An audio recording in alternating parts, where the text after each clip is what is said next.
പ്രിയരെ നമസ്കാരം. എറണാകുളത്തിൻ്റെ രാജനഗരമായ തൃപ്പൂണിത്തുറയിലെ പൂർണ്ണത്രയീശ ക്ഷേത്രത്തിലെ വൃശ്ചികോത്സവത്തിൻ്റെ ചില വിശേഷങ്ങൾ എല്ലാവരുമായി പങ്കുവെക്കാം.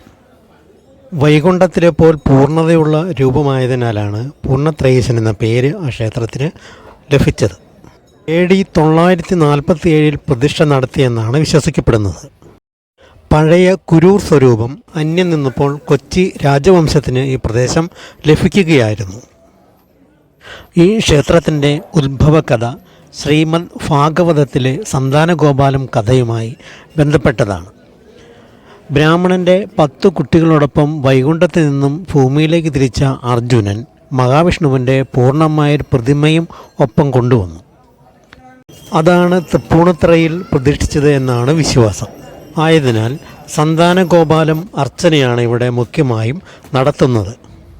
കൂടാതെ കുട്ടികളില്ലാത്തവരും ഗർഭിണികളും ഈ ക്ഷേത്രം സന്ദർശിക്കുന്നത് അതിവിശേഷമെന്ന് കരുതപ്പെടുന്നു. കൊച്ചി രാജവംശമായ പെരുമ്പടുപ്പ് സ്വരൂപത്തിൻ്റെ കുലദൈവമാണ് പൂർണ്ണത്രയീശൻ. ഇവിടുത്തെ പ്രധാന ഉത്സവമാണ് വൃശ്ചികോത്സവം. ക്ഷേത്ര ഉത്ഭവകാലം മുതൽ വൃശ്ചികോത്സവം ഇവിടെ നടത്തിവരുന്നു. 8 ദിവസത്തെ ഉത്സവമാണ് വൃശ്ചികോത്സവം. 8 ദിവസവും വിശേഷ പൂജകളും താന്ത്രിക ചടങ്ങുകളും ഉണ്ടാകും. ഇവിടുത്തെ തൃക്കേട്ട പുറപ്പാട് വളരെ വിശേഷപ്പെട്ടതാണ്. കേരളത്തിൽ പേരുകേട്ട ഗജവീരന്മാരും മേളപ്രവാണികളും വൃശ്ചികോത്സവത്തിനെത്തും. ഒരേ സമയം തന്നെ 15 ആനകളെ ഇവിടെ എഴുന്നള്ളിക്കും.